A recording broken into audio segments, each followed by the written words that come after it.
ఎవరికి వాళ్ళే వారి సమస్యను పరిష్కారం చేసుకోవడానికి అవకాశం ఉంది. కానీ వాళ్ళకది తెలీదు అంతే. ఇప్పుడు నా సమస్యను నేను ఏ విధంగా అయితే పరిష్కారం చేసుకున్నానో, ప్రపంచంలో ప్రతి ఒక్కళ్ళు అలా చేసుకోగలరు. కానీ దానికి ఉన్న మార్గం వాళ్ళకి తెలియదంతే. ఇప్పుడు నేను ఆ మార్గాన్ని మీకు చెప్తున్నాను.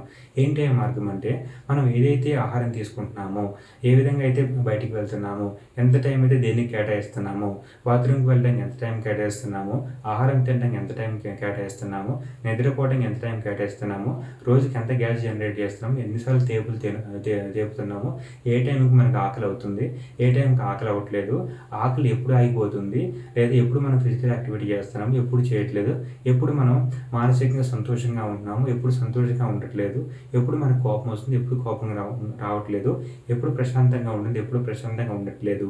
ఇవన్నిటిని మనం గనక ఒక బుక్ రూపంలో నోట్ డౌన్ చేసుకుంటే, ఎవ్రీడే మనకి ఏం జరుగుతుందో నోట్ డౌన్ చేసుకోగలిగితే, ఓవర్ పీరియడ్ ఆఫ్ టైం ఇనిషియల్‌గా కొన్ని మిస్టేక్స్ మీరు ఆ బుక్‌లో రాసుకోవచ్చు. But day by day, day by day రాసుకున్న కొద్దీ ఏ ఇన్‌పుట్ ఇస్తే ఏ విధంగా మీ బాడీ ఫంక్షన్ అవుతుందో మీకే అండర్‌స్టాండ్ అవుతుంది. నేను సుమారు గత 6 సంవత్సరాలు బట్టి ఇలా రాస్తూనే ఉన్నాను. అంటే కొన్నిసార్లు టైం కుదరక రాయకపోవచ్చు గానీ, ఎక్కువ శాతం ఆ ప్రయత్నం నేను చేశాను. దానివల్లే నేను చాలా విషయాల్ని, నా జీవితంలో సమస్యల్ని నేను పరిష్కరించుకోగలిగాను. సమస్య అంటే ఆరోగ్యరీత్యా కావచ్చు, మానసిక రీత్యా కావచ్చు, శక్తి రూపంలో కావచ్చు. వీటన్నిటికి సమస్యలకి పరిష్కారం అక్కడ దొరుకుతుంది. ఎందుకంటే ప్రతిదీ సైక్లిక్ రూపంలో జరుగుతుంది. ప్రతిదీ చక్రంలాగే అక్కడక్కడే తిరుగుతా ఉంది. చేసిన పని మనం చేస్తున్నాం. చేసిన తప్పే మళ్ళీ చేస్తున్నాము. మనం గనక ప్రాపర్ అబ్జర్వేషన్ గనక మన బుక్‌లో రాసి పెట్టుకుంటే, ఓహో!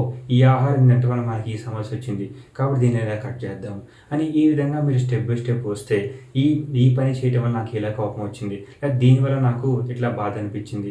ఇట్లా అన్నీ మీరు రాసుకోగలిగితే ఖచ్చితంగా ఓవర్ పీరియడ్ ఆఫ్ టైం మీకు అన్నిటికి సొల్యూషన్ దొరుకుతాయి. తర్వాత మీరు దేనికి వస్తారంటే అల్టిమేట్‌గా సో, మీ శరీరము, మీ మనస్సు సరైన స్థితిలో ఉంచుకుంటే మీకు అన్ని సమస్యలు పరిష్కారం అవుతాయి. కానీ ఆ సరైన స్థితికి రావడానికి మీకు చాలా టైం పడుతుంది. లేదా నేను చేసే యూట్యూబ్‌లో ఉన్న లేకపోతే సోషల్ మీడియాలో ఉన్న అన్ని వీడియోస్ మీరు ఒకసారి చూస్తే మీకు మీ శరీరం మీద, మనసు మీద కొంత అవగాహన వచ్చి మీ హెల్త్ ప్రాబ్లమ్స్ కానీ, మీ అన్ని ప్రాబ్లమ్స్ ఎక్కువ శాతం సాల్వ్ చేసుకునే అవకాశం ఉంటుంది. లేదా మీ అంతట మీరు ఎక్స్‌పీరియన్స్ చేసుకున్నామన్నా సరే ఒక బుక్ మెయింటైన్ చేయండి. ఏం జరుగుతుంది మీ జీవితంలో ఒక certain period of 6 months, 1 year తర్వాత మీకు రావాల్సిన క్లారిటీ మీకు వచ్చేస్తుంది. ఏమైనా డౌట్స్ ఉంటే కామెంట్స్ రూపంలో నాకు పెట్టండి. నేను రిప్లై ఇస్తాను.